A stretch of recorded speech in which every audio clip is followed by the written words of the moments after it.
प्रिय विद्यार्थियों, कल हमने पढ़ा कि ब्राह्मण क्षत्रिय वैश्य इनके उपनयन के विषय में गौतम धर्म सूत्र में बताया गया था। अब उसी क्रम में हम आगे पढ़ेंगे कि आषोडशाद ब्राह्मणस्य पतिता सावित्री। किस आषोडशाद कि 12वें वर्ष तक जो है वो ब्राह्मण के लिए आपतिता सावित्री, जो सावित्री होती है वो जो है च्युत नहीं होती है। अर्थात सावित्री जो है जो एक मंत्र है उस मंत्र के उपदेश अर्थात उपनयन की अवधि रहती है कि 16वें वर्ष तक ब्राह्मण के लिए उपनयन की अवधि बताई गई है। सावित्री मंत्र के से तात्पर्य है कि सावित्री मंत्र का जो उपदेश है, जो ओम भूर्भुवः स्वः जिसे हम गायत्री मंत्र भी कहते हैं, उस मंत्र के उपदेश का अर्थात उपनयन संस्कार की अवधि जो है वो रहती है। तो ब्राह्मण के लिए वैसे तो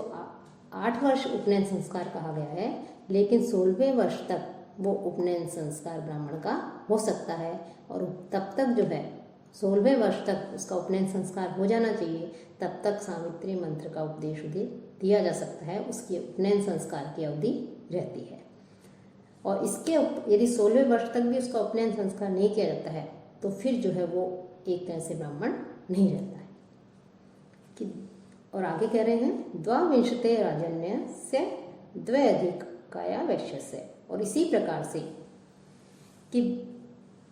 जो जैसे ब्राह्मण जो है उसका 16वें वर्ष तक उपनयन संस्कार हो जाना चाहिए, वैसे ही द्वाविंशते 22वें वर्ष तक क्षत्रिय राजन्य से क्षत्रिय का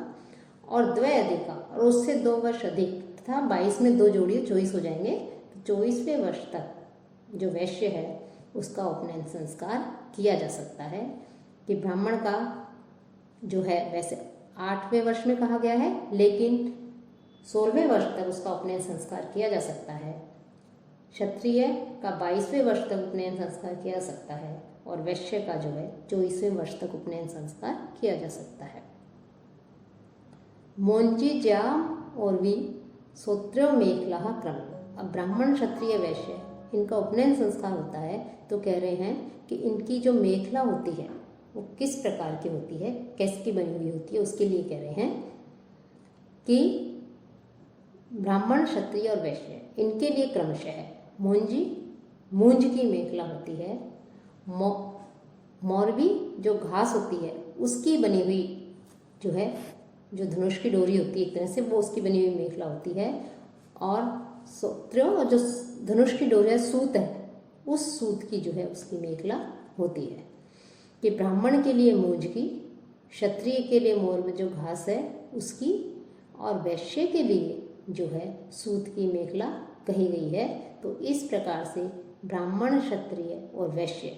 ये जो उपनयन संस्कार इनका किया जाता है तो उस समय जो है ये इस प्रकार की मेखला को धारण करते हैं।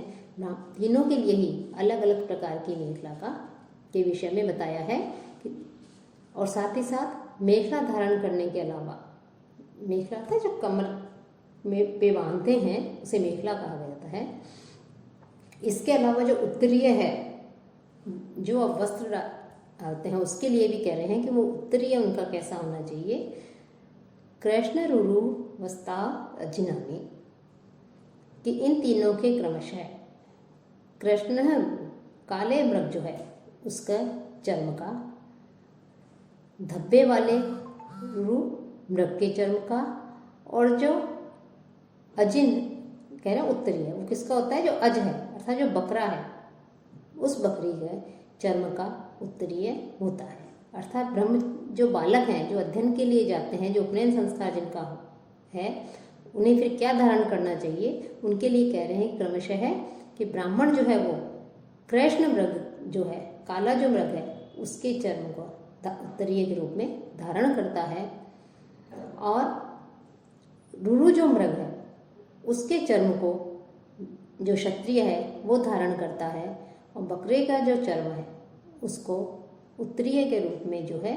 वो वैश्य जो है वो उसे धारण करता है। तो ये तीनों वर्णों के क्रमशः है उत्तरीय बताए गए हैं कि तीनों वर्णों को किस प्रकार के वे धारण करने चाहिए। वांससी शाण शोम चिरकुतपाह सर्वेशा। और इनके जो वस्त्र होते हैं, ब्राह्मण, क्षत्रिय और वैश्य, ये तीनों ब्रह्मचारी कहे गए हैं। उपनयन संस्कार के बाद ये ब्रह्मचारी कहलाते हैं। तो इन तीनों ब्रह्मचारियों के मेखला के विषय में बताया, उत्तरीय के विषय में बताया, साथ ही साथ इनके जो वस्त्र हैं वो किसके बने हुए होते हैं, कैसे होते हैं, उसके विषय में बता रहे हैं। कि शाण की जो सन है उसके वस्त्र होने चाहिए। शौम जो एक तरह से अच्छी है, एक वस्त्र ही है, उसके अच्छी के वस्त्र जो है वो पहन सकता है। और साथ ही साथ जो है, जो दर्भ है उस दर्भ के वस्त्र भी वो शोम चीर अर्थात अच्छी के वस्त्र भी पहन सकता है। और साथ ही साथ जो दर्भ आदि द्वारा निर्मित है, जो घास आदि है उसके द्वारा निर्मित जो है, या कह सकते हैं ऊन के बने हुए जो वस्त्र हैं, कुतप है, उनको भी वो धारण कर सकता है। तो ब्राह्मण, क्षत्रिय, वैश्य तीनों वर्णों के लिए अलग अलग बताए गए हैं कि ब्राह्मण को सन के वस्त्र जो है उनको धारण करने चाहिए, क्षत्रिय के अच्छी के, और जो वैश्य है उसको ऊन के बने हुए, दर्भ के बने हुए जो है वस्त्र हैं उनको धारण करने चाहिए। तो ये सभी वर्णों के ब्रह्मचारी जो ब्रह्मचारी हैं उनके लिए वस्त्रों के प्रकार बताए गए हैं। कि जो कंबल ऊन के बने हुए हैं वो वैश्य के लिए बताए गए हैं। तो इस प्रकार से इसमें ये अलग अलग जो है प्रकार के वस्त्र ब्रह्मचारियों को धारण करने चाहिए, जिससे उनको देखकर ही स्पष्ट हो जाए कि ये इस वर्ण का ये ब्रह्मचारी बालक है। कार्पासम व अभिकृतम, अथवा कि जितने भी द्विजाति ब्राह्मण हैं, कि द्विजाति का है ब्राह्मण, क्षत्रिय, वैश्य, या तो इन तीन इस प्रकार के अलग अलग होने चाहिए, या सभी यदि ये उपलब्ध नहीं हो तो जो द्विजाति ब्रह्मचारी हैं ब्राह्मण, क्षत्रिय, वैश्य, इन तीनों के लिए अभिकृतम कि बिना रंगा हुआ कार्पासम रुई जो है उसका वस्त्र धारण करना चाहिए, अर्थात श्वेत रंग का। कि बिना रंगा हुआ को उसमें किसी प्रकार का कोई रंग नहीं होना चाहिए, ऐसा श्वेत रुई का जो बना हुआ जो वस्त्र है उसको जो है उन्हें धारण करना चाहिए। काशायम अपी एक, कुछ विद्वान जो है उनका कहना है कि ब्रह्मचारी बालक जो है वो रुई के वस्त्र के अलावा, श्वेत वस्त्र के अलावा वो जो है गेरवे रंग के वस्त्र भी वो पहन सकते हैं। तो ब्रह्मचारी बालक के लिए गेरवे वस्त्रों का भी विधान यहाँ पर किया गया है। वार्ष ब्राह्मणस्य मांजिष्ट हारिद्रे इतरयोः, अब साथ ही साथ कह रहे हैं ब्राह्मण वर्ण का जो ब्रह्मचारी है उसका वस्त्र कहना कैसा होना चाहिए। वार्ष कि वृक्ष के का जो कषाय है, जो रस है, उससे रंगा हुआ होना चाहिए ब्राह्मण ब्रह्मचारी का वस्त्र। और शेष जो दोनों जो वर्ण हैं, क्षत्रिय और वैश्य वर्ण के ब्रह्मचारी जो हैं उनके लिए मांजिष्ठ, मंजीठी और हारिद्रे जो हल्दी है उससे रंगा हुआ होना चाहिए। कि मांजिष्ठ अर्थात रक्त के समान लाल वर्ण का, और हारिद्रे यानी हल्दी, हल्दी जो है उससे रंगा हुआ होना चाहिए। मांजिष्ठ कहते हैं कि रक्त के समान लाल वर्ण का जो होता है रंग, उससे रंगा हुआ जो है उसका वस्त्र होना चाहिए क्षत्रिय का। और वैश्य जो है उसका हल्दी से रंगा हुआ होना चाहिए, और वृक्ष के रंग से रंगा हुआ जो है वो ब्राह्मण वर्ण के ब्रह्मचारी का वस्त्र होना चाहिए। बैल्व पालाशो ब्राह्मण दंडो, कि ब्राह्मण जो वर्ण का जो ब्रह्मचारी है उसका, अब कह रहे हैं दंड, कि ये आश्रम में रहते थे, गुरुकुल में रहते थे, गुरु के पास रहते थे, अपने संस्कार के समय पश्चात ब्रह्मचारी के ब्रह्मचारी आश्रम में ब्रह्मचारी वाली अवस्था में, तो वो दंड भी अपने पास में रखते थे। तो दंड भी तीनों के लिए अलग अलग बताए गए हैं। तो ब्राह्मण वर्ण का जो ब्रह्मचारी है उनका दंड किसका बना हुआ होना चाहिए, बैल, बिल्व का, या पालाशो या पलाश का। कि जो बिल्व का जो वृक्ष होता है उसका जो डंडी होती है, टहनी होती है, उसका दंड वो धारण कर सकते हैं, या पलाश का जो है दंड ब्राह्मण धारण करता है। अश्वत्थ पैलवो शेषे, और जो दो वर्ण शेष हैं क्षत्रिय और वैश्य, जो ब्रह्मचारी क्षत्रिय और वैश्य ब्रह्मचारी जो है वो लोग पीपल का जो है वो धारण कर सकते हैं, या पीलू जो है उसका दंड धारण कर सकते हैं। तो क्षत्रिय और वैश्य वर्ण के ब्रह्मचारी के लिए पीपल या पीलू का जो दंड है एक वृक्ष विशेष होता है पीलू, तो उसके विषय में बताया है कि वो उसके दंड को धारण कर सकते हैं, कि डंडा जो है अपनी सुरक्षा के लिए या उसको साथ लेकर के चलेंगे तो उनकी जो है पहचान स्पष्ट हो जाती है किस वर्ण के ब्रह्मचारी बालक हैं, तो दंड को जो है वो लेकर के जाते हैं। तो तीनों के लिए दंड का विधान किया गया है। अथवा कह रहे हैं यज्ञो व सर्वेशा, या ये कह रहे हैं कि यदि पलाश का ब्राह्मण के लिए बिल्व या पलाश का कहा गया है, क्षत्रिय वैश्य के लिए पीपल आदि का कहा गया है,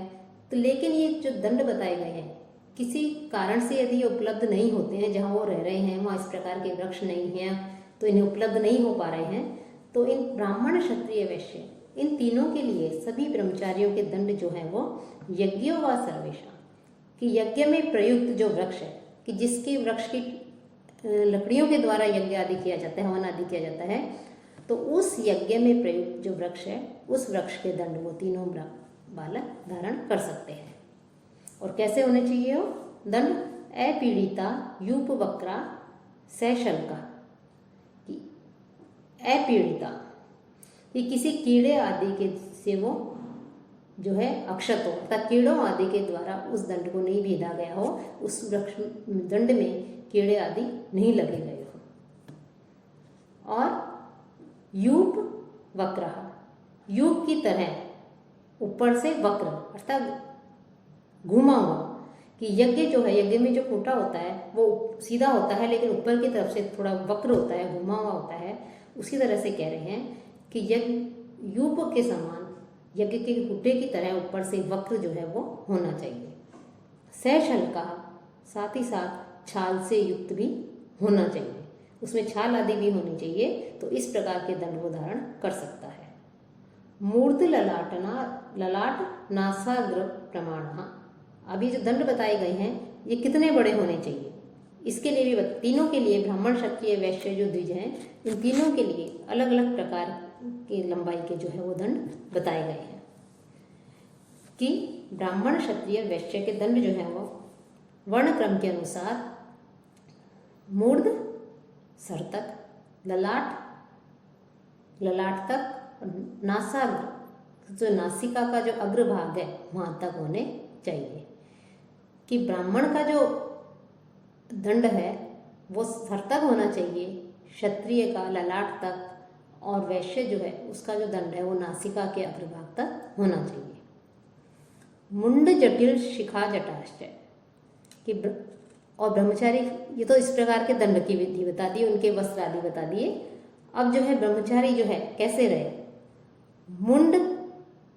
यानी सब अपने सारे केशों का मुंडन कराए, सारे बाल कटवाए, वो केश मुड़ाए, तो ऐसा ब्रह्मचारी बालक रहे। जटिल या जटा आदि धारण करे, अथवा शिखा या जो है केवल शिखा को ही जटाहस्य जटा के रूप में रखे, कि ब्रह्मचारी जो है या तो अपने सारे ही बाल कटवाए करे और या जटा धारण करे, या केवल अपने सर के बाल कटवा ले और शिखा जो है उसको जटा के रूप में वो रख सकता है। ये इस प्रकार से ब्रह्मचारी के लिए जो है बालों की विधि बताई गई है। द्रव्य हस्तः चेत उच्छिष्टो अनिधाय आचमेत, अब इसमें जो है उनके कर्तव्य बताए गए हैं, किस प्रकार से उन्हें आचमन आदि करना चाहिए।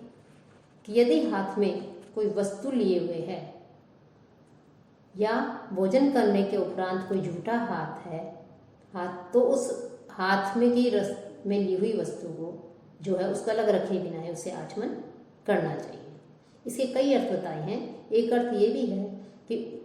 यदि हाथ में कोई वस्तु है, उच्छिष्ट अपवित्र या झूठी होते हुए भी किसी वस्तु को हाथ में लेते हैं, तो उस वस्तु को अलग रख करके जो है आचमन करना चाहिए। तो इसी प्रकार से जो है अपने दैनिक कार्य से जो निवृत्त होते हैं वो भी इसी प्रकार से करके उसे आचमन जल को लेकर के जो है उसका अपनी इंद्रियों के ऊपर जल का स्पर्श करके उसका आचमन करके वो आचमन कहलाता है। तो ये जो है इस प्रकार से उसे करना चाहिए।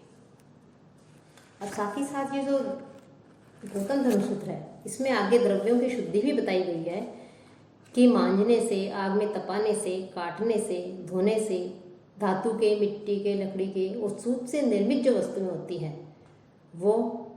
शुद्ध हो जाती हैं, उनकी शुद्धि हो जाती है। ये कुछ वस्तुएं ऐसी होती हैं कि द्रव्य शुद्धि परिमार्जन प्रदाह निर्णय जनानी तेजसम आरती दारवंतावा, कि कुछ जो वस्तुएं हैं उन वस्तुओं कुछ वस्तुएं मांजने से साफ हो जाती हैं, जैसे बर्तन वगैरह, कुछ आग में तपाने से शुद्ध हो जाती हैं, किसी को काटने से शुद्ध हो जाता है, धोने से हो जाता है। तो धातु के, मिट्टी के, लकड़ी के और सूत से निर्मित जो वस्तुएं हैं, इन वो जो है इस प्रकार से उनको हम साफ कर सकते हैं। कि जैसे धातु के हैं जो बर्तन कह सकते हैं या कोई पदार्थ कह सकते हैं, वस्तुएं हैं, वो मांजने से शुद्ध हो जाती हैं, मिट्टी के आग में तपाने से शुद्ध हो जाते हैं, लकड़ी के थोड़े से काटने से शुद्ध हो जाते हैं, और सूत से निर्मित जो वस्तुएं हैं उनको धोने से जो है हम उन्हें शुद्ध कर सकते हैं, पवित्र कर सकते हैं। और जैसे धातु के पदार्थों की शुद्धि होती है, उसी के समान पत्थर के जो पदार्थ हैं, उपल अर्थात पत्थर के जो पदार्थ हैं, जैसे मणि है, शंख, मुक्ता आदि है, उनकी भी हम शुद्धि कर सकते हैं। साथ ही दारुवद अस्ति भूम्यों, कि दारुवद की लकड़ी से बनी हुई वस्तुओं की शुद्धि के समान ही कि हाथी से बनी हुई हस्ती, जो हाथी दांत से बनी हुई वस्तुएं हैं, उन वस्तुओं को भूम्यों और भूमि की भी शुद्धि हम कर सकते हैं। कि जैसे लकड़ी से बनी हुई वस्तुओं की शुद्धि हम उस लकड़ी को थोड़ा सा काट करके कर सकते हैं, वैसे ही हाथी दांत से बनी हुई उसको शुद्धि कर सकते हैं। भूमि है, उस भूमि को हम धो करके या उस भूमि को खोद करके उसको साफ कर सकते हैं। तो ये साफ करने की विधि बताई गई है। आप अपनम च भूमि, और दूसरे स्थान से मिट्टी लाकर, कि पहले से यदि हमने किसी भूमि को पवित्र करने के लिए उसे खोदा है तो उसको भरने के लिए दूसरे स्थान से भूमि ला करके जो है हम उस वहाँ पर भर सकते हैं, तो वो भी शुद्ध हो जाती है। चैलवत रज्जु दल चर्मणाम, और वस्तु की जो शुद्धि है उसके समान ही वस्त्र आदि की जो शुद्धि होती है उसके समान ही हम रस्सी की और अन्य जो पदार्थ हैं उनकी भी शुद्धि कर सकते हैं। तो इस प्रकार से बहुत जो वस्तुएं हैं उनको शुद्ध करने का विधान इसमें बताया गया है। हम नित्य कर्मों से निवृत्त होते हैं, यदि वहाँ दूषित हो जाए उस चीज़ तो उस पदार्थ का, उस चीज़ का जो है हमें परित्याग कर देना चाहिए, इसका भी जो है इसमें बताया गया है। साथ ही साथ हमारे जो कर्म है, नित्य कर्म है, उन कर्मों को करने की विधि बताई गई है कि कैसे, किस स्थान पर बैठ करके, कैसे यज्ञोपवीत जो है जनेऊ पहनते हैं गले में, जिसे बोलते हैं यज्ञोपवीत पहनते हैं ब्रह्मचारी, उसको कैसे यथा स्थान रखा जाए और किस प्रकार से आचमन करके कैसे जो है पवित्र हुआ जाए, इसकी विधि बताई गई है। तो क्या विधि है कि द्विपरिमृज्यते, कि प्रत्येक बार जल लेकर के पहले तो दोनों होठों को हाथ में जल लेकर के साफ करें, पादौ च अभ्युक्षेत, और फिर दोनों पैरों पर जल छिड़के, खानी चो स्पर्शेत शीर्षाणी, कि सिर की जो इंद्रियां हैं, नेत्र, कान, मुख, नासिका, छिद्र आदि में उस जल का स्पर्श करें। मूर्धनि च दध्यात्, इसके पश्चात सिर का सभी उंगलियों से जो है वो स्पर्श करें। सुप्त्वा भुक्त्वा श्रुत्वा च पुनः, कि सोने के समय, भोजन करने के समय, और श्रुत्वा छींकने के बाद तुरंत हमें जो 2 बार हाथ में जल लेकर के जो है 2 बार हमें आचमन करना चाहिए। साथ ही साथ यदि हमारे मुख में कुछ भोजन अटक जाता है तो उस भोजन को यदि जीभ का स्पर्श कर लेते हैं तो वो अपवित्र नहीं माना जाता। तो इस प्रकार से इसमें कुछ आगे भी इसी विषय में उनकी शुद्धियाँ बताई गई हैं कि कैसे जो है शुद्धि की जाती है, अपने शरीर की शुद्धि की जाती है, शरीर के जो मल है, दूषित पदार्थ है, उनकी शुद्धि की जाती है। तो उसके विषय में भी जो है इसमें चर्चा की गई है। साथ ही साथ शुद्धि के पश्चात ये इस प्रकार से प्राणायाम जो है कि गुरु के पास में कैसे बैठना चाहिए, ये मुख्य बात है